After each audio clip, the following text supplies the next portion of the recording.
నమస్కారం I dream ప్రేక్షకులకు స్వాగతం. మంత్రం గురించి ఉపాసన గురించి ఇవాళ మనం పూర్తిగా తెలుసుకుందాం. ఈరోజు మనతో పాటు ఉన్నారు ఓం స్వరూప్ గారు. వారితో మాట్లాడదాం. నమస్కారం అండి. శుభం తల్లి. మంత్రం నిత్యం చదివే వాళ్ళు ఉంటారు, ఇష్ట దైవాన్ని తలుచుకుంటూ ఆ దైవానికి సంబంధించిన మంత్రం చదువుతూ ఉంటారు.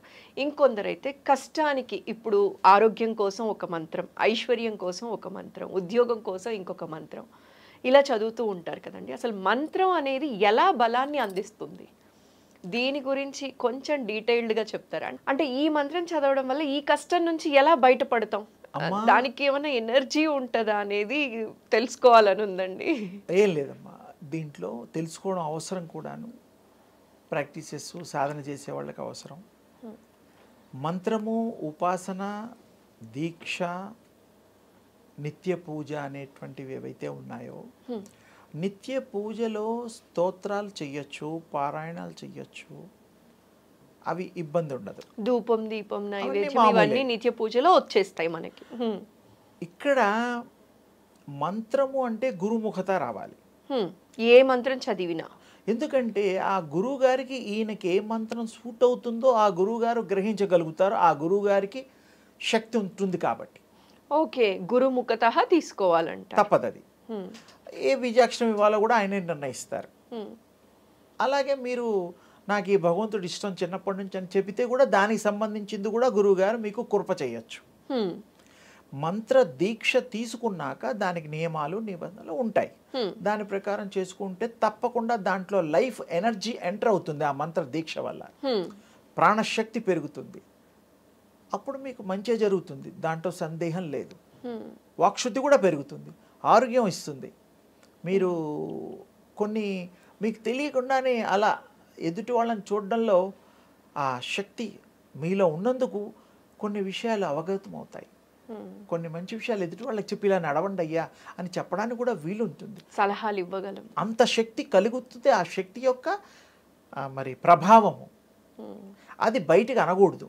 గురువు ముఖత వచ్చినవి కానీ మంత్రాలు, బీజాక్షరాలు బయటికి అనకూడదు. అనేవి కొన్ని ఉంటాయి, వాళ్ళకి వినపడకుండా చదువుతారు. మానసికంగా చదువుకోవాల్సిందే, అనుకోవాల్సిందే. మననేతి మంత్ర, ఎవరైతే మానవులు మననం చేసుకుంటాడో అదే మంత్రంగా మారిపోతుంది.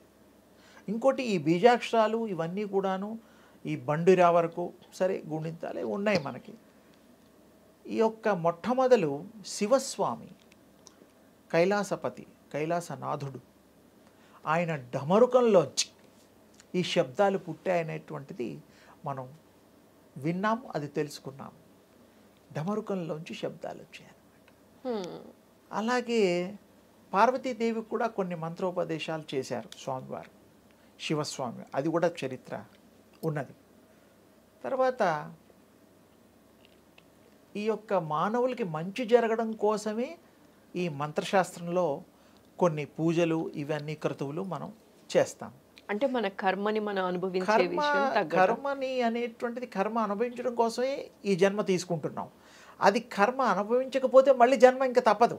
ఇప్పుడు మరి ఈ మంత్రం తీసుకుంటే మన కర్మానుసారం మనం అనుభవించే కష్టం నుంచి బయటపడటానికి మనం మంత్రం తీసుకుంటాం కదా గురు? కాదు నాన్న, ఒక దెబ్బ తగులుతుంది, రాతితో కొట్టిన దెబ్బ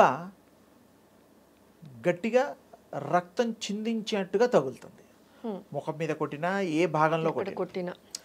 ఈ మంత్ర దీక్ష వల్ల మీకు జరిగే కష్టము, నష్టాలు ఇవన్నీ కూడా పువ్వులతో కొట్టితే ఏం తగులుతాయి?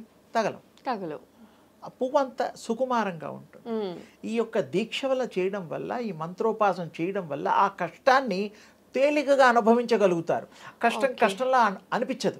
కష్టం పడకపోతే పూర్వజన్మలో ఇది వదిలినే మీరు చేస్తారు, మరి ఇది చేయకపోతే మళ్ళీ జన్మ కర్మ మనం అనుభవించాల్సింది. కానీ మంత్ర సాధన కారణంగా తేలికవుతుంది, మీకు అలా దాటవేయగలుగుతారు. ఆ మంత్రంలో ఉండే శక్తి, బీజాక్షరంలో ఉండే శక్తి అలాంటిది. ఈ విషయం చాలామంది తెలుసుకోవాలి. నిత్యగాయత్రి చేసినా, మరి వేరే బీజాక్షరాలు, దేవుడు బీజాక్షరాలు పలకూడదని నేను చెప్పడం లేదు. అవన్నీ గురుముఖత తీసుకుంటే అది విశేషంగా మనకి మంచి ఫలితాన్ని అందిస్తుంది. ఇస్తుంది. దాంట్లో సందేహం లేనే లేదు, అనుమానం లేదు అమ్మ. అయితే ఈ మంత్రం విధి విధానాలు ఏంటి గురుజీ? అంటే మంత్రం ఇప్పుడు విధి ఏంటి అంటే విధానాలు- లైఫ్ స్టైల్ చేంజ్ వచ్చేసింది, వర్కింగ్ స్టైల్. ఇప్పుడు కూడా బయట మీరు వెళ్ళటం, ఇంత రావటం. మార్పు చేసినా, ఇంత నవీన సామ్రాజ్యంలో ఉన్న ఈ యొక్క ప్రపంచంలో ఒక 5 నిమిషాలు 10 నిమిషాలు ఇంట్లోంచి బయలుదేరే ముందరే ఇవన్నీ పూజా పునస్కారాలు చేసుకోండి, ధ్యానం చేసుకోండి. ఏ మాత్రం వీలైనా బ్రాహ్మీ ముహూర్తంలో లేచారనుకోండి, బ్రహ్మముహూర్తం అది, అప్పుడు నిశ్శబ్దమే కాకుండా ప్రపంచం యావత్తు కూడా అదొక న్యూట్రల్ వేవ్స్ తిరుగుతూ ప్రయాణం చేస్తూ ఉంటాయి. అప్పుడు మీకు ఏ ఇబ్బంది ఉండదు. అందుకనే బ్రహ్మముహూర్తం అన్నారు దాన్ని. బ్రహ్మోపాసనకి సరి అయిన టైం అది. అందుకనే అందరూ కూడాను మనలా అంటే ఈ మానవులు, ఋషులు 24 గంటలు ఆ పని చేసేవాడికి ఏం ముహూర్తం అక్కర్లేదు. ఎందుకంటే ముహూర్తం ఎందుకు వాడికి? సతత ఎప్పుడు బ్రహ్మస్వరూపాన్ని ధ్యానం చేస్తున్నాడు. ఇంటర్వెల్స్ ఉండవు, గ్యాప్లు ఉండవు. ధ్యానంలోనే సర్వకాల సర్వావస్థల యందు కూడాను ఆ బ్రహ్మలోనే ఉంటూ ఉంటాడు వాడు. అది వేరు. ఆ మనుషులు ఆ ఎంచుకునే విధానం వేరు.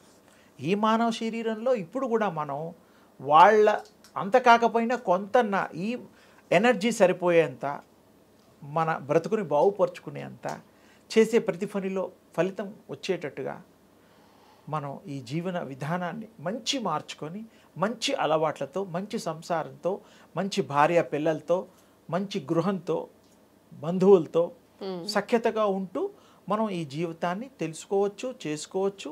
సేమ్ టైం ఇంకొంచెం బాగా చేయగలిగిన వాళ్ళకి ఫ్యూచర్ కూడా వాళ్ళకి అర్థమవుతుంది. ఇప్పుడు ఉద్యోగస్తులు రిటైర్మెంట్కి 58-60 ఉంది. మరి గవర్నమెంట్ ఫిక్స్ చేసింది, మీరు చేరడానికి 25-24లో ఎంటర్ అవుతారు. మిగతావన్నీ మరి ట్రావెలింగ్లోనూ లేకపోతే 3 ఏళ్ళకి ట్రాన్స్ఫర్స్ ఉంటాయి. ఫైనల్గా రిటైర్మెంట్ ఈజ్ దేర్. ఆ తర్వాత ఆ డబ్బులతో వీళ్ళు మిగతా శేష జీవితాన్ని విశేషంగా గడపడం కోసం వాళ్ళు దాచుకుంటారు. ఆరోగ్యరీత్యా బీమాలు, ఇన్సూరెన్స్ ఏవో ఉంటాయి. ఇవి ఎంత సత్యమో ఆత్మ ప్రయాణంలో కూడా అవి ఏవైతే చేసుకుంటాయో అందులో ఇన్సూరెన్స్లు ఉండవు, కానీ ఈ పద్ధతులు ఉండవు. కానీ వాళ్ళకి సర్వశక్తి సంపన్నులుగా అయి ఏవేవి చెయ్యాలో ఆత్మ అన్నీ చేసేసుకొని ఆ యొక్క పరమాత్మలో లీనమైపోయి తన్ను తాను తెలుసుకొని కావలసినప్పుడు మళ్ళీ అది రాగలిగే శక్తి కూడా ఉంటుంది.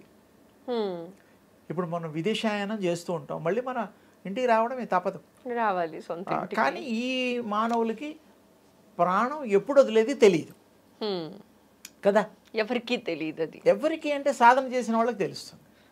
ప్రాణం ఎప్పుడు వెళ్తుందో కూడా తెలుస్తుంది. 100% అనేది ఒక లెక్క అయితే 101% కూడా చెప్పచ్చు. ఎంతోమంది యోగులకి చెప్పారు, తెలుసు వాళ్ళకి. మీరు ఇప్పుడు అనుకుంటున్న అంటే అరుదుగా ఇలాంటి అరుదుగానే ఉంటాయి. ఆ ప్రాక్టీసెస్ కూడా అర్థే చేశారుగా వాళ్ళు. ఆ యొక్క దైవ మార్గంలో ఉపాసనలో చేసిన వాళ్ళకి అది తెలుస్తుంది పక్కగా. వీరబ్రహ్మేంద్ర స్వామికి తెలుసు కదా, మరి మొన్నటివాడే కదా, లక్షల సంవత్సరాలు కాదు, వేల సంవత్సరాలు కాదు. మరి రాఘవేంద్ర స్వామికి తెలుసు కదా, సత్యం అది. అన్నమయ్యకి కూడా తెలుసు కదా, ఉన్నాయి. మరి బాబా గారికి తెలుసు కదా, షిరిడి సాయిబాబా. మరి ఎవరికి తెలియదు? ఇప్పుడు మనకి చాలామంది ఉన్నారు, మీరు లెక్క పెట్టుకుంటే 60-70 మంది ఈ మధ్యకాలం వాళ్ళు కూడా తెలుస్తుంది. వెంకాంబ అని ఒక అమ్మ ఉంది. తర్వాత సంవత్సరానికి ఒకసారి పెద్ద బాలయోగి, చిన్న బాలయోగి అని, మరి వాళ్ళందరికీ తెలుసు కదా. అన్న ఆహారాలు ఏమీ లేకుండా మానేసి భూగృహంలో కలెక్టర్ గారు తాళాలు వేసేసి సీల్ వేసేవారమ్మా. శివరాత్రి రోజు సీల్ తీసేసి ఆయన గారిని బయటికి తీసుకొచ్చేవారు. ఎంత గొప్ప విషయం. మరి 1 year తినకుండా ఉన్నాడు, ఆ తర్వాత కూడా 30-40 ఏళ్ళు తినకుండా ఉన్నారు కదా. అంటే తిండి కాదు వాళ్ళకి, పంచభూతాల్ని బంధించేటువంటిది ఆ ఉపాసనలో శక్తి వస్తుంది. మళ్ళీ మామూలుగా ఆ తేజస్సు కూడా ఉంటుంది, పోదు. ఇప్పుడు మీరు ఉపాసన గురించి మాట్లాడారు కాబట్టి ఇంకొక సందేహం అడుగు నాన్న. ఇప్పుడు మనకి ఏంటి అంటే ఉపాసన చేస్తూ ఉంటాం. ఒక్క వాళ్ళ ఇష్ట దైవాన్ని ఎవరైనా ఇట్లా సరే. కానీ నిత్య ఉపాసన ఎక్కువగా చేయటం వల్ల ఈ ఉపాసన చేసే విధి విధానాలు ఏంటి? ఈ ఉపాసన చేయటం వల్ల వీళ్ళలో ఎలాంటి మార్పు అనేది మనం చూడొచ్చండి? వీరు ఏదో నిర్ణయం తీసుకొని ఒక మంత్రం, హ్మ్. ఒక సాధన తీసుకున్నప్పుడు ఏకాగ్రత చాలా అవసరం. అది లేకపోతే మంత్రం ఫలించదు. సో మంత్రం వేరు, ఉపాసన వేరు. మంత్రం ఏమో తీసుకోవడం, ఉపాసన అంటే ఆ మంత్రంతో చేసేటువంటిది. ఉపాసన అనే దానికి ఇంకో అర్థం కూడా ఉంది. ఆసన, హ్మ్. దగ్గరగా అని అర్థం. హ్మ్. ఉప అంటే దగ్గరగా, ఆసన కూర్చోవడం అవుతుంది. ఉపాసన భగవంతుడి యొక్క కృపను పొందడానికి కూడా ఒక చేష్ట అవుతుంది. అంతే ఉపాసన అంటాం, ఉపాసించడం అంటాం. నేను అమ్మవారు ఉపాసకుడినండి అంటారు. అమ్మవారిని ధ్యానం చేస్తూ ఉంటాడు. 24 గంటలు మానసికంగా చెయ్యొచ్చు, తప్పులేదు. ఎవరైనా చెయ్యొచ్చు. స్త్రీ పురుష వయోవృద్ధ భేదం లేదు దాంట్లో. సకల జీవులు చేస్తున్నాయి కదమ్మా. ఇప్పుడు చరాచరమైన అన్నీ చేస్తున్నాయి. మీకు తేలికైపోతుంది. మీకు ఒక పని చేయడంలో ఈ ఏకాగ్రత, ఈ మంత్రం చేయడం వల్ల శక్తి వస్తుంది. ఆ పని సక్సెస్ అవుతుంది. ఉద్యోగానికి ఇంటర్వ్యూకి వెళ్తారు, మీ మంత్రసిద్ధితో ఆ ఉద్యోగం మీకు లభిస్తుంది. వాడికి మీరు నచ్చుతారు. మీలాగా 10 మంది వెళ్ళినా మీరే నచ్చుతారు, ఎందుకంటే మీరు ఉపాసన చేస్తున్నారు కాబట్టి. ఉపాసన, ధ్యానము, భగవద్ ఆరాధన చేసిన వాళ్ళ ముఖ వర్చస్సు, వాక్ శుద్ధి వేరే ఉంటుంది. ఎదుటి వాళ్ళు ఏమడిగినా జవాబు చెప్పగలుగుతారు. అలాంటి వాళ్ళలో మొహంలో మొహం ఇలా పెట్టి, కళ్ళలో కళ్ళు పెట్టి చూడలేరు. ఎందుకంటే ఆ దైవశక్తి ఉంటుంది, ప్రాణశక్తి ఉంటుంది. అలాంటి వాళ్ళు ఏ పనైనా సాధించగలుగుతారు, చేయగలుగుతారు, వాళ్ళ గురించి తెలుసుకోగలుగుతారు. ఇప్పుడు మనం నిర్ధారణ చేయడం లేదా, పలానా ఊరెళ్ళి 3 రోజుల్లో రావాలి, 4 రోజుల్లో రావాలి, చేసుకొని వస్తున్నామా లేదా? అది కూడా మరి ఆత్మ కూడా, స్వరూపం కూడా ఈ శరీరంలో వచ్చింది. అందుకే ఆ పనులు చేసుకోగానే పాపం దాని దారిన వెళ్ళిపోతుంది. దానికి తెలుస్తుంది ఎప్పుడు వెళ్తుందో, మనకు తెలియదు. ఎందుకంటే ఈ విషయవాంఛల్లో ఉన్నందుకు మనకు తెలియదు. రేపేం కాదు, నిద్రపోయి పొద్దున్న లేవడం కూడా మనకు తెలియదు. గిల్లుకోవాలా, ఎస్ బతికున్నాం, బతికే ఉన్నాం, అలా ఉంది పరిస్థితి. అదే మీరు ధ్యాన పద్ధతుల్లో కనుక తెలుసుకుంటే మీకు తెలిసిపోతుంది. ఈ బాడీ గురించి తెలుస్తుంది, రుగ్మతలు తెలుస్తాయి, ఉపశమనాలు తెలుస్తాయి, సెల్ఫ్ హీలింగ్ కూడా అవుతుంది. ప్రాణం జబ్బులు కూడా తగ్గించుకోవచ్చు.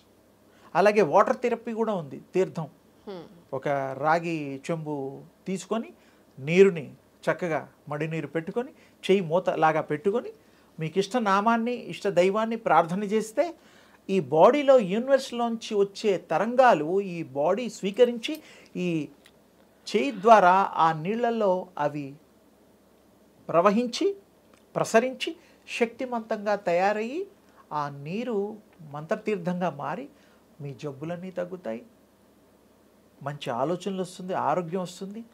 సంకల్పం చేసి వేరే వాళ్ళకి ఇస్తే వాళ్ళ జబ్బులు కూడా తగ్గుతాయి.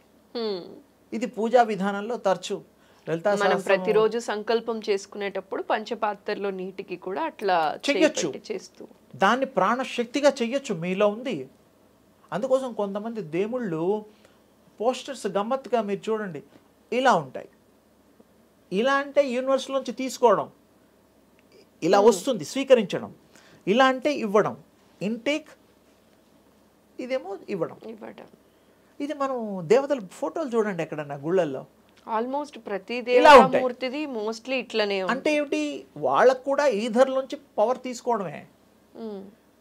స్వతహాగా శక్తి ఉన్నా కంటిన్యూస్గా తీసుకుంటూ ఉంటారు. రాముడు, కృష్ణుడు, దేవుళ్ళని అందరూ కూడాను, వాళ్ళు శివుడు కూడా మానసరోవర్ మరి కైలాష్లో కూర్చుని తపస్సు చేసినట్టుగా మరి చరిత్ర చెప్తోంది. వాళ్ళకు కూడా ఎందుకంటే వాళ్ళే దేవుళ్ళు కదా, అంటే దేవుళ్ళు కూడా ఆ దివ్య ఆదిపరాశక్తిని ఉపాసిస్తారు. ఆ శక్తిని మీరు పొందుతారు, శక్తితో ఇతరులకు కూడా ఇస్తారు. ఆ గుణాలు, దేవుణ్ణి ఏ దేవుళ్ళని మీరు పూజిస్తే ఆ గుణాలు మీకు వస్తాయి. ఇది ఇంకో పాయింట్. రాముడిని పూజ చేస్తే ఆయన నెమ్మదిదనం, ఆయన ఆలోచనలు, ఆయన విధానం మీకు వస్తుంది. కృష్ణుని పూజ చేస్తే కృష్ణుడికి సంబంధించిన గుణగణాలు మీకు వస్తాయి. ఏ దేవుణ్ణి పూజ చేస్తే ఆ గుణగణాలు మీకు వచ్చి తీరాలి, అందులో సందేహం లేదు. మీరు ఉపాసన చేసేది అందుకు కదా. ఇప్పుడు లక్ష్మీ నరసింహస్వామిని ఉపాసన మీరు ఉగ్రరూపం వస్తుంది, మీకు ఉగ్రరూపం వస్తుందంటారా? వాళ్ళ టైం పడుతుంది. మీరు ఎంటర్ అయిన తర్వాత చేసిన తర్వాత అలా గాండ్రించకపోవచ్చు. ఎందుకంటే లక్ష్మీ నృసింహస్వామిని ఇష్టపడే భక్తులు బోల్డంత మంది ఉన్నారు, ఉపాసన చేసేవాళ్ళు బోల్డంత మంది ఉన్నారు. ఏ దేవుడిని ఆరాధిస్తే ఆ గుణాలు వచ్చి తీరుతాయనేది సత్యము, తప్పదది. ప్రహ్లాదుడు కోరాడు, వచ్చారు, సంహారం వాళ్ళ నాన్నగారిని హిరణ్యకశిపుడిని చేయడం, ఆ స్తంభం నుంచి రావడం అంతా. మరి దేవుడు పిలిస్తే కూడా పలికాడు కదా, అదొక సాక్ష్యం ఉంది కదా. ఇప్పుడు లక్ష్మీ నృసింహస్వామిని ఆరాధించి లైక్ ఉన్నత స్థితికి వెళ్ళిన వాళ్ళు అన్ని రకాలుగా వాళ్ళ బంగారు బాట చేసుకున్న వాళ్ళు బోల్డంత మంది భక్తులు ఉంటారు. కానీ అందులో అతి తక్కువ మందికి ఆ స్వరూపాన్ని నేను చూశాను, కానీ అంతలా చూడలేదు. బట్ నేను ఆ క్వాలిటీస్ ఉంటాయంటారా? నేను మీకు చెప్పడం అనుభవంతో చెప్తున్నా. నేను ఉపాసనలో లక్ష్మీనరసింహస్వామిది 1966-67లో చేశాను. ఆ స్వామిని పూర్తిగా అర్థం చేసుకొని స్వామి కృప పొందడానికి నాకు కలిగింది, వారి యొక్క కృప కలిగింది. అలాగే కృష్ణస్వామిది చేశా, అమ్మవారిది చేశా. ఇక్కడ చెప్పుకోవడానికి భగవత్ స్వరూపులు కొన్ని ఉన్నాయి. నేను చేశా, వారు కరుణించి నాకు కృప చేశారు. అర్థమైపోయింది. అంటే అనుసంధానం మీ ఆత్మకి భగవంతుడికి సంబంధం ఏర్పడుతుంది, తదేకంగా చెయ్యాలి. అదే కానీ కొద్ది రోజులు చేసి ఆపేస్తాము అంటే కుదరదు. కానీ మీరు ఒకసారి అది పొందిన తర్వాత మీరు మధ్యలో గ్యాప్ తీసుకున్నా ఏం కాదు. అంటే ఇప్పుడు పారమార్థికంలో కాకుండా ఈ నిత్య జీవితంలో విషయానికి పోల్చడానికి డ్రైవింగ్ ఉంటుంది, స్విమ్మింగ్ ఉంటుంది. డ్రైవింగ్ నేర్చుకున్నప్పుడు వరుసగా నేర్చుకుంటారు, 10 రోజులు 20 రోజులు నెల రోజులు. స్విమ్మింగ్ కూడా అంతే ఆల్మోస్ట్ ఆల్. తర్వాత రోజు నేర్చుకుంటారా, వెళ్ళి అవసరమైనప్పుడు డ్రైవ్ చేస్తారు. స్విమ్మింగ్ కూడా జస్ట్ లైక్ అంతే. భగవంతుడికి ఒక్కసారి లింక్ అయిన తర్వాత, కాంటాక్ట్ అయిన తర్వాత ఎప్పుడు మీరు భగవంతుడిని తండ్రి రావయ్యా అంటే వచ్చేస్తాడు. సిరికిని చెప్పడు, భార్యకి కూడా చెప్పకుండా వచ్చేస్తాడు. ఎందుకు వస్తాడంటే అంత ఆత్రుతతో పిలిచాడు కాబట్టి. ఇది చిన్న అదే మీకు అర్థం కావడం కోసం ఉపమానమే, కానీ అది ఇది సంబంధం లా. అందుకని ఏ దేవుడైనా ఎవరు పిలిచినా వస్తారు. పైగా మీరే దేవుళ్ళని ఇందాకే చెప్పా, అహం బ్రహ్మాస్మి అని ఊరికే అనలేదు. మీలో ఉండే దైవత్వాన్ని తెలుసుకోండి, మీరు దివ్య స్వరూపులు కండి, ఆ దివ్య శక్తిని పొందండి. అంతకంటే ఇంకా గొప్ప అదృష్టం ఏముంది? ఇందులో రూపాయి ఖర్చు లేదు, రోజు చేసుకోవచ్చు. రాత్రిపూట చేసుకునే దాంట్లో ఒక సౌఖ్యం ఉంది. కాన్స్టెంట్ రిమెంబరెన్స్ అంటాం మేము. నిద్రపోతూ స్మరణ చేస్తూ పడుకోండి. మీకు తెలియకుండా శరీరం రెస్ట్లో ఉన్న ఆత్మ మాత్రం అది నామం చేస్తూనే ఉంటుంది. మీరు వద్దన్నా కూడా ఈ షట్చక్రాలు నామం చేస్తూనే ఉంటాయి. కొన్ని వేల సార్లు చేస్తాయి రోజు, సహస్రారం వరకు. చాలామందికి అది గమనించారు. అది విడిగా ఉపాసనలని చక్రం, మరి ఆ చక్రం ఈ చక్రం అని విడివిడిగా కూడా చేస్తూ ఉన్నారు. చక్ర సాధన తప్పు లేదు, మీరు వద్దన్నా అవి చేస్తూనే ఉంటాయి. ఇంకా మీరు దాన్ని more force you are getting అంతే, తప్పులేదు. అయితే చాలా వివరంగా తెలియచేశారండి మాకు. ఇదివరకు మంత్ర సాధన, ఉపాసన, ఇట్లాంటి ఇష్టదైవాన్ని ఎలా ఆరాధించాలి, ఇలాంటివన్నీ చాలా కన్ఫ్యూజన్స్ ఉన్నాయి. ఈ కన్ఫ్యూజన్స్ అన్నీ కూడా క్లియర్ అయ్యాయండి. నమస్కారం అమ్మ. శుభం. మీతో పాటు దివ్య శక్తి పొందగోరేవారు, పొందినవారు ఆ యొక్క దివ్య అనుభవాన్ని ప్రతి నిమిషము ఎల్లవేళలా వాళ్ళకి అనుగ్రహించాలని ఆ దివ్య ఆదిపరాశక్తి అమ్మవారిని మీ అందరి తరఫున నేను ప్రార్థిస్తున్నాను.